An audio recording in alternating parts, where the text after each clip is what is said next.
Hello and welcome to Dialogue. I'm Yang Rui in Beijing. Last Saturday, the G20 finance ministers and central bank governors meeting wrapped up in Shanghai. Financial policymakers of the G20 members pledged to use all policy tools to strengthen the global recovery and stressed the importance of collective action. How should we evaluate the outcomes of this G20 meeting, and what are the major challenges facing the world economy this year, and what role will China play? To discuss all these issues today, I'm joined by Professor Xiao Geng from the University of Hong Kong and Mr. Michele Garacci, head of the China Economic Policy Program at Nottingham University Business School here in China. But before we get started, let's take a look at this background report. Structural reform, a buzz phrase for the world economy. As the host country of the G20 this year, China proposes a system to evaluate structural reform among member economies, and that certain areas should be prioritized to speed up structural reform. Reforms have been slow in advanced and emerging economies, and growth targets have been missed. Remember that in Brisbane they said, let's have a 2% growth additional. Well, we already went to Antalya, and Antalya we said it's not happening, and now we are repeating again, it's not happening. In January, the International Monetary Fund lowered its forecast for growth by 0.2 of a percentage point, but that might not be the end of the story. We asked the G20 countries to speed up the implementation of structural reforms that they committed to. We're not asking for reinvention of anything. We're simply saying that commitments have been made, they should be implemented thoroughly, broadly, boldly, together. As global growth slows, a strong collective effort and response is being called for. There are a number of issues here having to do precisely with the growth, the productivity, the jobs, inequality. Topics that are central to development and to the well-being of people. We should be expecting coordination. We should be expecting, for example, developments in infrastructure.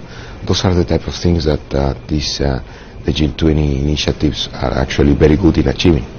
After the two-day meeting, Chinese Finance Minister Lou Jiwei said the G20 members had agreed to use all methods at their disposal to boost the economy amid slowing global economic growth. Gentlemen, are you impressed by the outcomes of this G20 meeting? I mean, the ministers of finance as well as central governors from the G20 economies. Not impressed at all. I think there was not so much real content in the communique. A lot of words, a lot of set phrases, structural reforms, implementing action that will generate growth, improve trade. All things that we know, and they don't really mean much because they lack the substance. And what they did not address is, just as we heard, these reforms must be implemented, but every country is different. Every country has their own forces at play, and policymakers, even government themselves, don't even have the electoral power to implement reforms that could maybe lead to short-term pain in exchange for these long-term reforms. So no government in democratic countries is ready to implement painful reforms because they will be out of office in the next 6 months.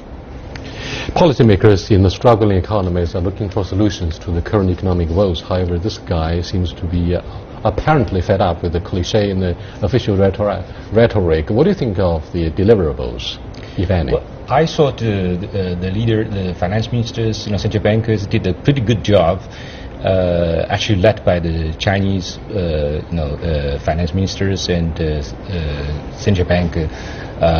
Basically, they agreed a framework, basically, to use all the tools, including monetary, physical, and structural tools, to stabilize the economy and to do a lot of coordinations. I thought this is very important, and because they meet 4 times a year, and this lays a ground for the future more substantive policy makings in the coming meetings. I wonder, Michele, if you are aware of the policy changes in some of the major economies. For example, they previously refused to adopt the structural reforms, and they tend to use monetary policies for competitive devaluations. This time around, they opted for structural reform in line with what China has been doing since 2008, because we think we should say goodbye to the investment-led and export-led growth. We should lay more emphasis on domestic consumption. Such quiet restructuring is taking place and running deep in my country. And it seems our competitors and the collaborators have been learning from China. Well, indeed, if I was to point out one country that's been successful, is China. Just for the reason that I said before, China can do whatever it likes, and they get... Hey, come on, what do you mean? It gets it done quickly. What we like. Well, it gets done quickly. The system is so that reforms can be decided and implemented very quickly. You don't have to discuss with 28 countries like we have in Europe, where, again, every country has their own interest. Look at the example of reforms attempted by individual countries. Even the Central Bank of Europe, with a zero interest rate policy, has not managed to get the economy of Europe up and running, because they need to set an interest rate which is good for both Berlin and Germany and for Portugal and for Greece, and it's impossible.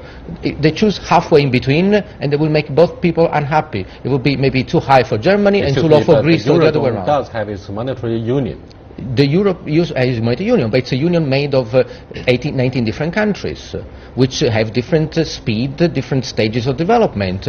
Germany looks like China, export-led economy, high capital goods, agriculture accounts for 2%, very different world from Greece, which exports very little, shipping industry. So a policy, a fiscal and even a monetary policy that tries to make everyone happy, I fear for Europe, ends up making everyone unhappy.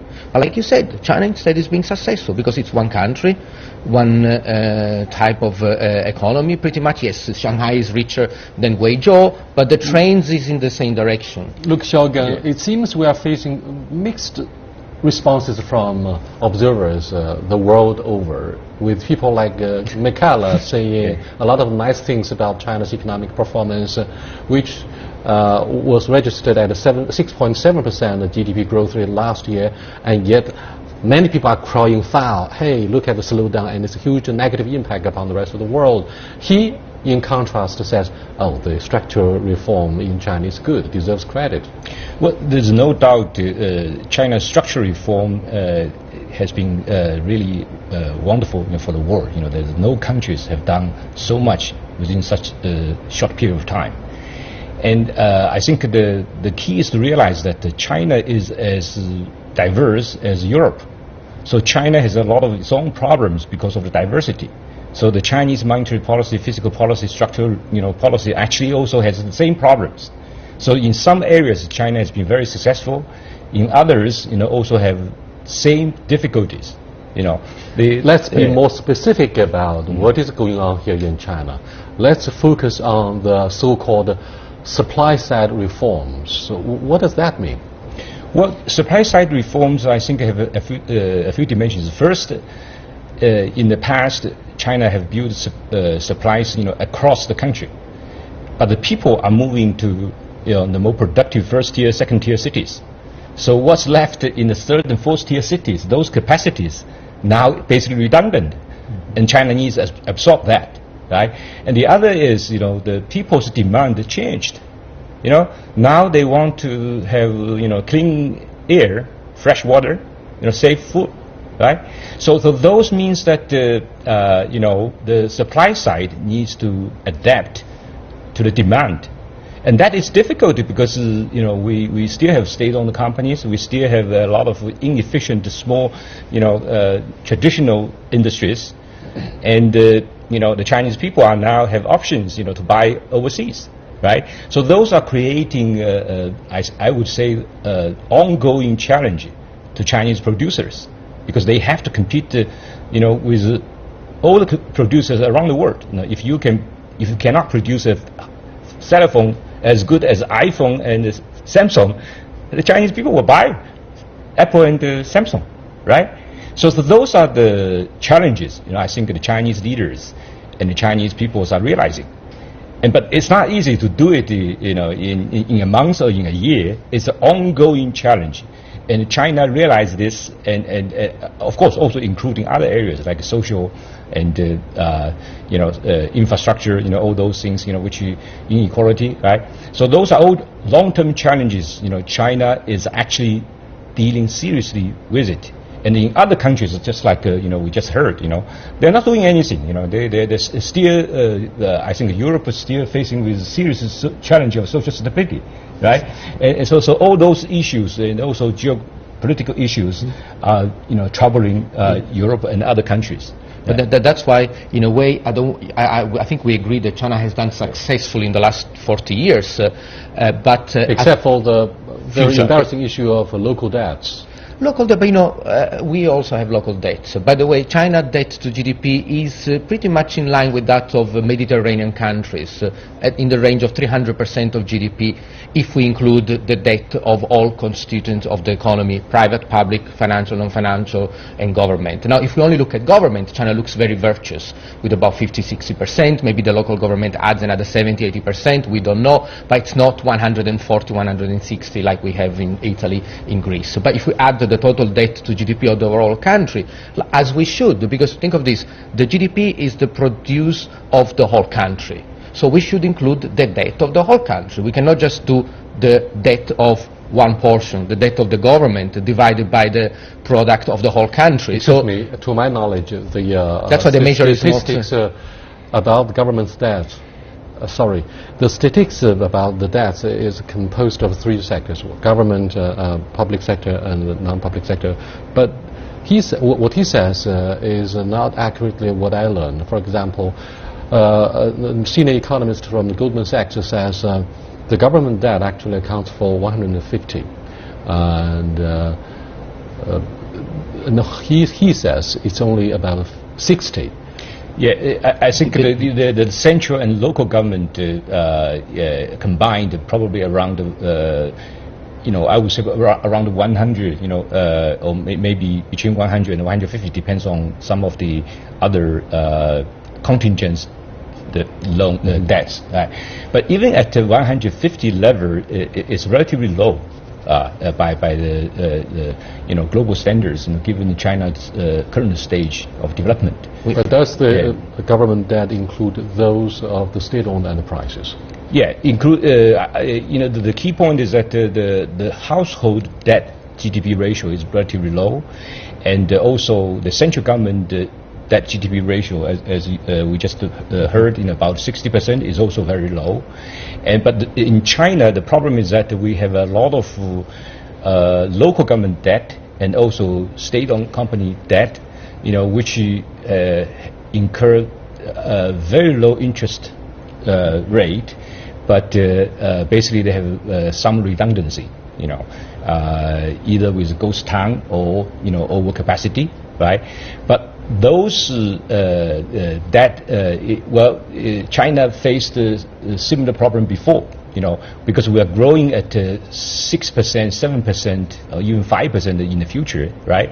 And the whatever debt level we have, if it's fixed at today's level, not increasing, the growing economy will be able to absorb it.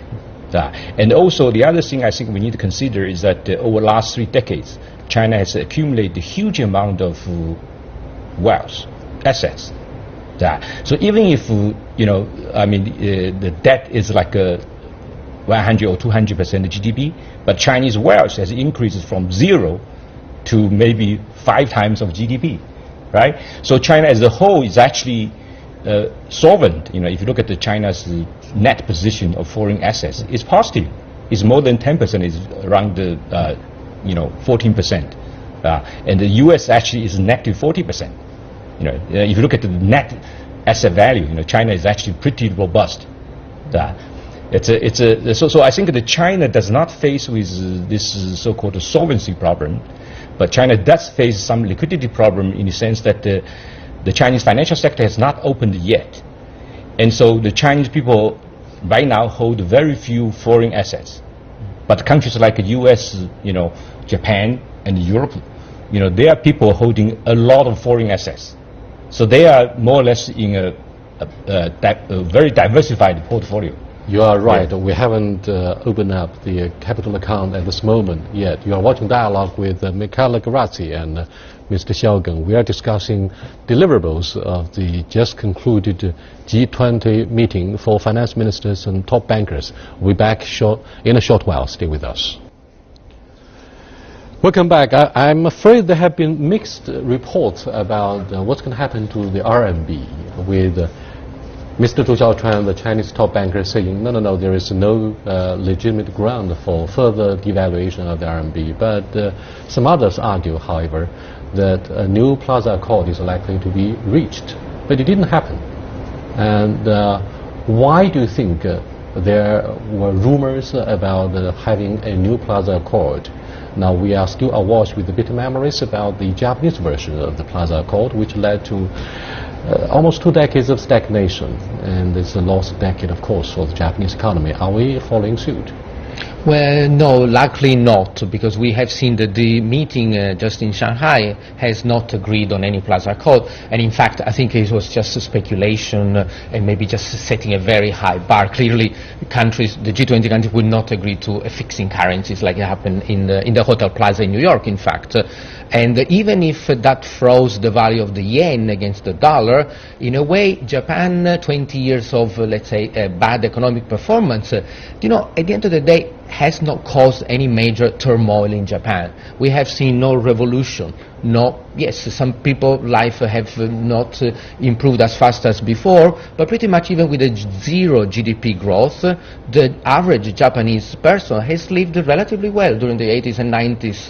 But they are getting old. The demographic changes are pretty but that's not a negative factor for the prospects of the That's because they economy. don't have children, not because the GDP doesn't grow. Okay, the two may be related, but the demographic is because we know Japan is a very isolated country that is not very open to immigrants, and so obviously the demographics work like Europe. We in Europe, in France, in Italy, we have declining population, were it not for the migrants. So this is a problem not necessarily of Japan, it's a problem of modern economies with GDP of 30,000-40,000 US dollar, where just couples don't have second children. And even in China now, even with the fact that couples are allowed, we don't see many people taking up the offer. A little bit too little, too late.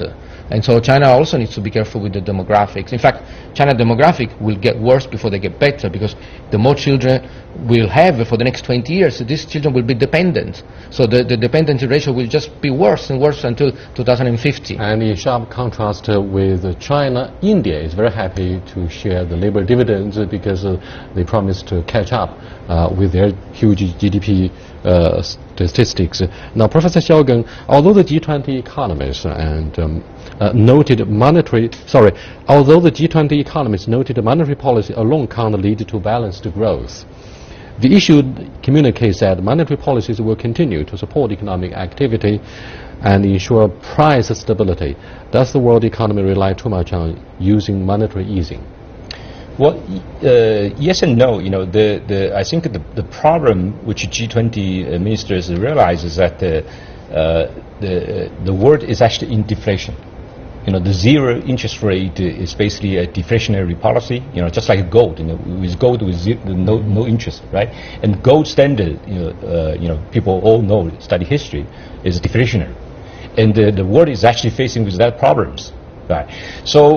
I think actually I'm more positive on the Plaza Accord. I think the Plaza Accord is impossible in format, but the spirit, especially the cooperative, and the collaborative spirit, actually already reflected in the communique, after the G20 meetings. Basically, in order to deal with deflation, in order to offset the zero interest rate regime, it's extremely important for countries to stabilize the exchange rate, and especially the exchange rate, the yuan and the dollar, or a basket, because I think after the G20 meetings, the Chinese central bank now has much more confidence to relax monetary policy, because around the world the major policymakers does not think, RMB will depreciate significantly, within short run or in the long run.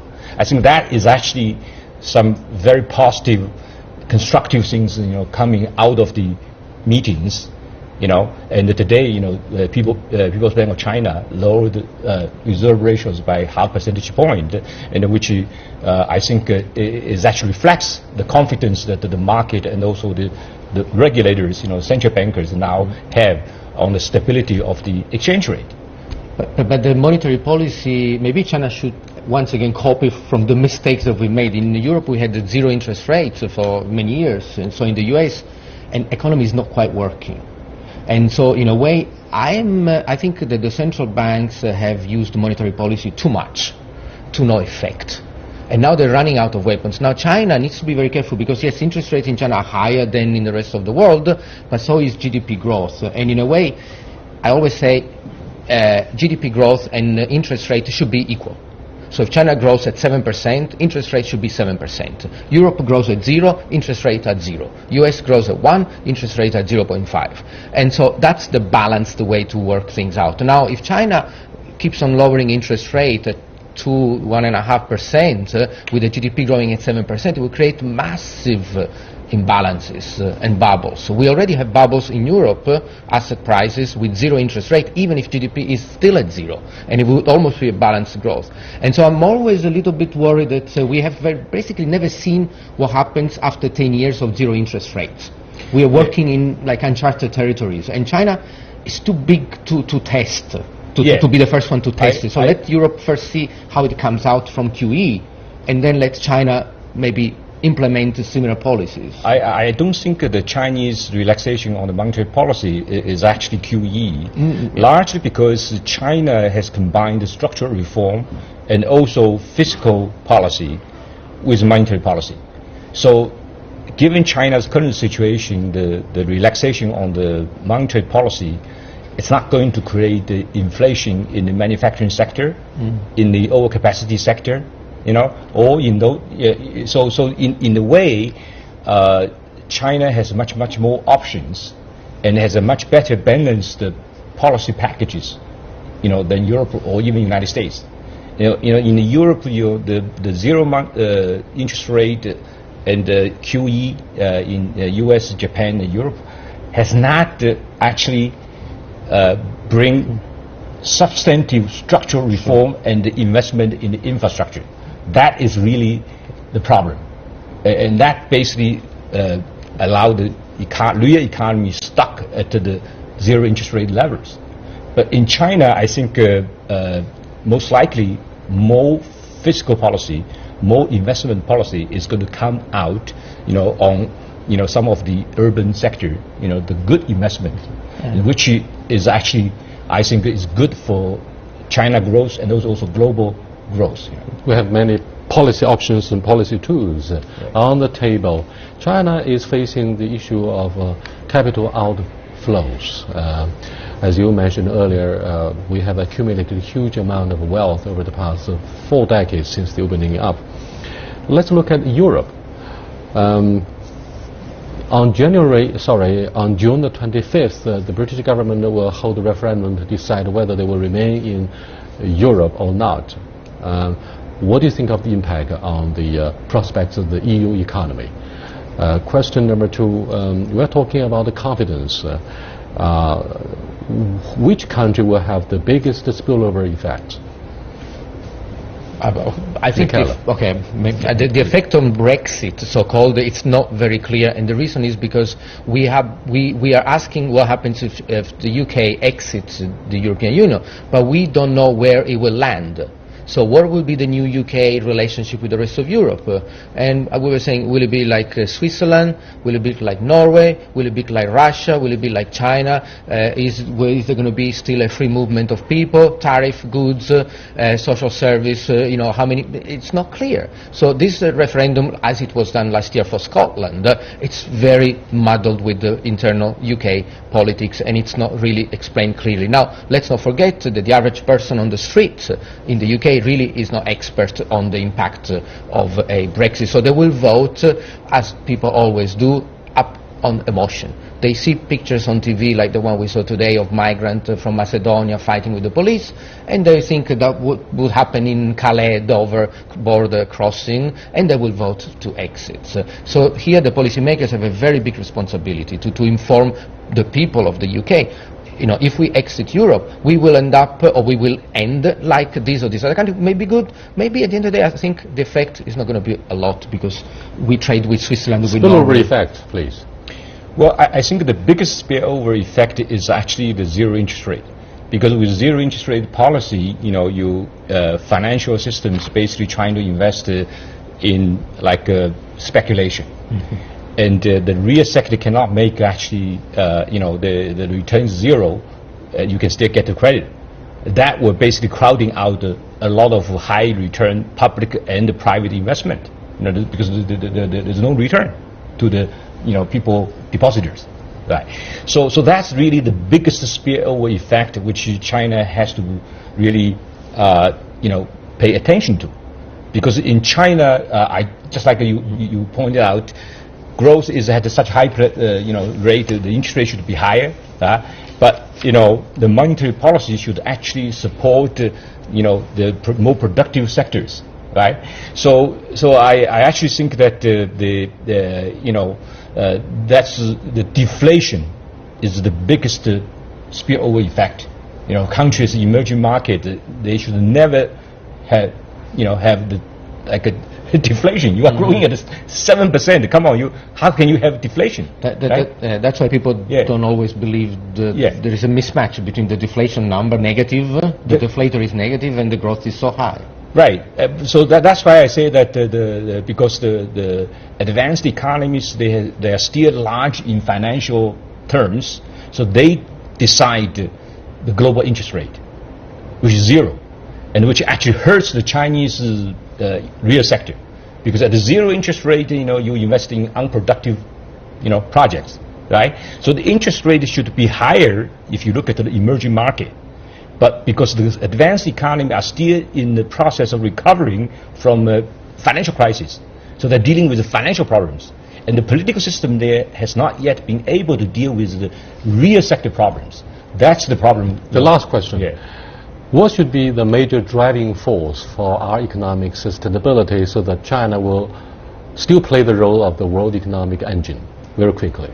Investment in education from 5 years old, primary schools, spend money not on bridges. China has already many bridges, many fast trains. Education is the software of the country. China has spent a lot on hardware. Now it's the time to bring software up to speed with the very nice hardware already done. Well, I think China at this stage, you know, the most important is to have the balance. We should balance long-term structural reform and short-term, basically, stabilization program. We should balance, you know, opening up and also the stability, you know, exchange rate and other, you know, terms. Yeah. Thank you very much. I'll see you next time. Goodbye.